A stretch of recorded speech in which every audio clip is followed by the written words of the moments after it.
Assalamualaikum warahmatullahi wabarakatuh. Di video ini, kami dari kelompok 5 yang beranggotakan saya, Masitah, dan Imam Amirul akan mempresentasikan materi kami yang berjudul Materi Pendidikan dalam Al-Quran dan Hadis. Kepada teman-teman, silakan dinikmati. Pendidikan pada dasarnya adalah sebuah proses transformasi pengetahuan menuju ke arah perbaikan, penguatan dan penyempurnaan semua potensi manusia. Pendidikan berlangsung sepanjang hayat dan bisa dilakukan di mana saja dan kapan saja. Manusia mau dan mampu melakukan proses pendidikan. Menuntut ilmu diwajibkan bagi setiap muslim karena menuntut ilmu diperintahkan oleh Allah Subhanahu wa taala dan dicontohkan oleh Rasulullah SAW. Maka, mengamalkannya merupakan ibadah dan diberi pahala oleh Allah Subhanahu wa taala. Materi pendidikan adalah bahan ajar yang diberikan oleh pendidik, baik secara formal di sekolah maupun non-formal di lembaga khusus. Sedangkan secara informal, baik di dalam keluarga ataupun di masyarakat, pelaksanaannya sangat fleksibel. Keberadaan materi pendidikan berfungsi sebagai bahan dan sekaligus acuan dalam proses pendidikan dan pengajaran, agar pendidikan dan pengajaran dapat mengarah kepada tujuan pendidikan yang ditentukan. Dalam hal ini adalah pendidikan Islam, yaitu terwujudnya manusia yang sempurna, manusia yang mampu mencapai kebahagiaan hidup di dunia dan di akhirat. Pendidikan dalam pandangan Islam secara umum adalah mendidik, yaitu mengupayakan perkembangan seluruh potensi anak didik, baik potensi psikomotorik, kognitif, maupun potensi afektifnya. Potensi ini harus dikembangkan secara seimbang sampai ke tingkat setinggi mungkin menurut ajaran Islam. Materi pendidikan dalam Al-Quran. Materi pendidikan di dalam Al-Quran meliputi pendidikan jasmani, pendidikan kerohanian, pendidikan kecerdasan, dan pendidikan sosial. Nah, masing-masing akan dibahas dalam uraian berikut ini. Yang pertama yaitu pendidikan jasmani. Yang dimaksud dengan pendidikan jasmani adalah segala macam bentuk bimbingan dan pendidikan yang bertujuan untuk menyehatkan dan menguatkan tubuh agar fisik tumbuh dengan sempurna dan wajar. Materi pendidikan ini dimaksudkan agar manusia mampu menghadapi dan mengatasi kesulitan dan tantangan menuju kesempurnaan hidup yang membutuhkan tenaga, kekuatan, kesehatan, dan agar tidak mengkhawatirkan dari segi kondisi tubuh dan kesejahteraannya. Adapun materi pendidikan jasmani ini meliputi yang pertama yaitu gizi. Gizi makanan adalah kebutuhan pokok jasmani sejak manusia lahir sampai mati. Yang kedua yaitu kesehatan. Manusia membutuhkan kesehatan baik jasmani maupun rohani. Karena manusia diberikan kewajiban-kewajiban agama oleh Allah Subhanahu wa taala yang hanya dapat dilaksanakan dengan sempurna jika dalam kondisi sehat jasmani dan rohani. Yang kedua yaitu pendidikan kerohanian. Yang dimaksud dengan pendidikan kerohanian ini adalah segala usaha, pembinaan, latihan, dan pendidikan agar manusia memiliki mental yang sehat dan kuat, terutama mental agama. Pendidikan ini membawa manusia memahami dan mengamalkan ajaran agama Islam dan memiliki pengetahuan agama Islam sehingga menjadi manusia yang bertakwa kepada Allah dan memiliki perilaku budi pekerti yang luhur serta akhlak karimah. Adapun materi pendidikan kerohanian ini meliputi sebagai berikut. Yang pertama yaitu keimanan. Yang dimaksud dengan iman adalah percaya tidak ada Tuhan selain Allah dan membenarkan bahwa Nabi Muhammad SAW sebagai utusan Allah Subhanahu wa taala dan ajaran yang dibawanya itu dari Allah Subhanahu wa taala.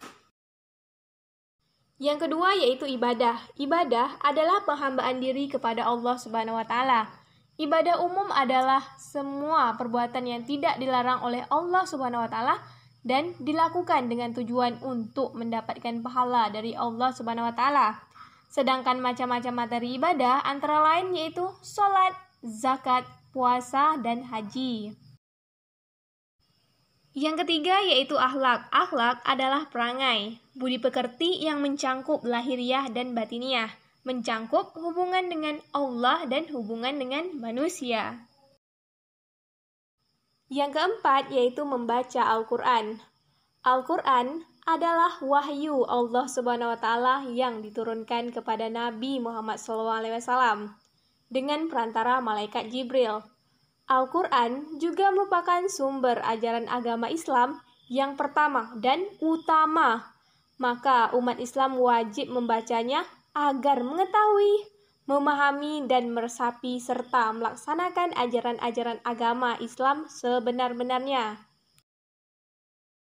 Yang terakhir yaitu hadis. Hadis merupakan perkataan, perbuatan, sifat, dan ketentuan Nabi Muhammad SAW. Hadis juga merupakan sumber ajaran agama Islam yang kedua setelah Al-Quran. Yang ketiga, materi pendidikan dalam Al-Quran adalah pendidikan kecerdasan. Pendidikan kecerdasan adalah pendidikan untuk memberikan kecerdasan dan keterampilan.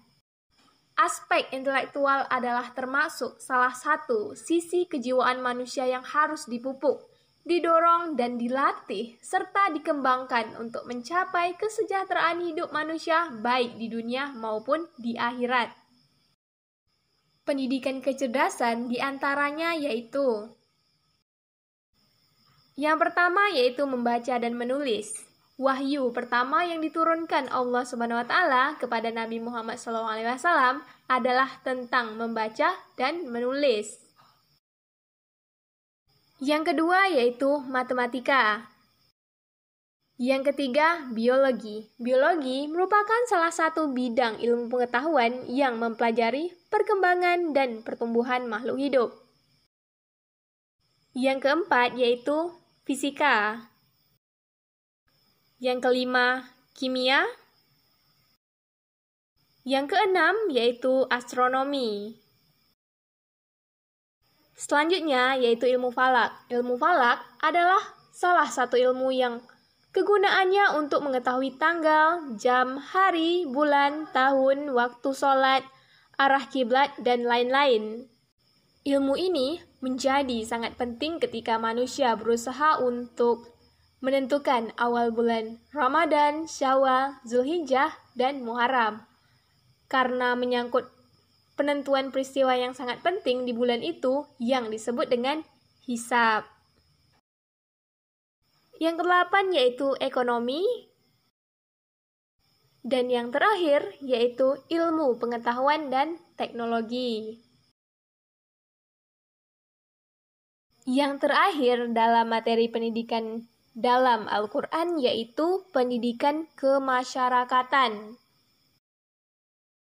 Pendidikan ini adalah membimbing manusia agar mampu melaksanakan kehidupan sosial kemasyarakatan yang harmonis, antara lain berupa yang pertama yaitu kepemimpinan.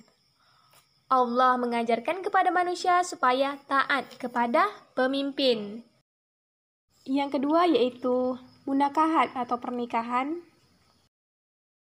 Yang ketiga kesetaraan gender. Dan yang terakhir yaitu hubungan sosial. Selanjutnya, pendidikan dalam hadis. Dr. Muhammad Fadil Al-Jamali atau yang lebih dikenal dengan guru besar pendidikan di Universitas Tunisia mengatakan bahwa pendidikan adalah proses yang mengarahkan manusia kepada kehidupan yang lebih baik dan yang mengangkat derajat kemanusiaannya sesuai dengan kemampuan dasar atau fitrah dan kemampuan ajarannya. Dalam Islam, menuntut ilmu itu wajib hukumnya.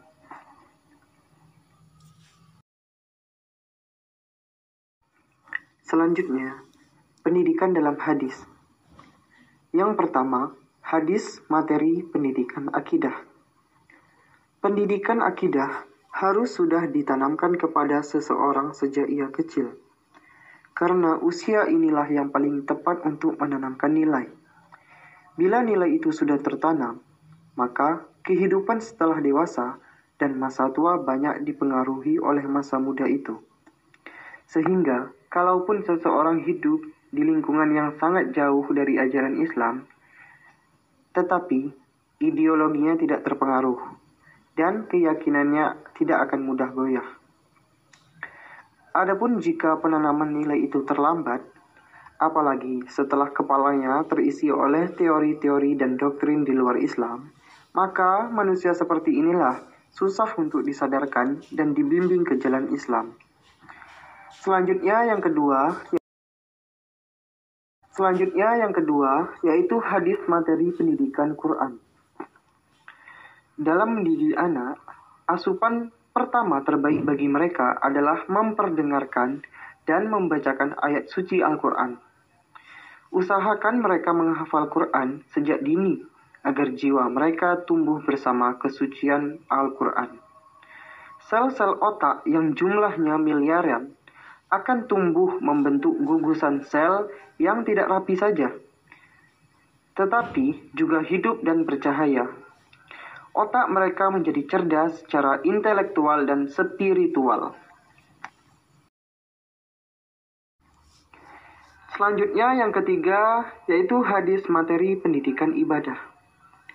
Ibadah hendaknya menjadi pendidikan yang paling penting untuk diajarkan kepada murid, terutama ibadah wajib.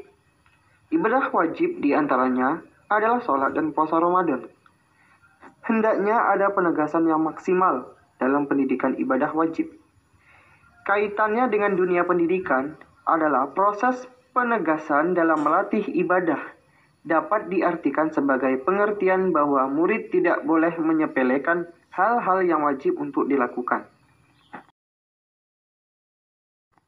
Selanjutnya, yang keempat yaitu hadis pentingnya materi fikih.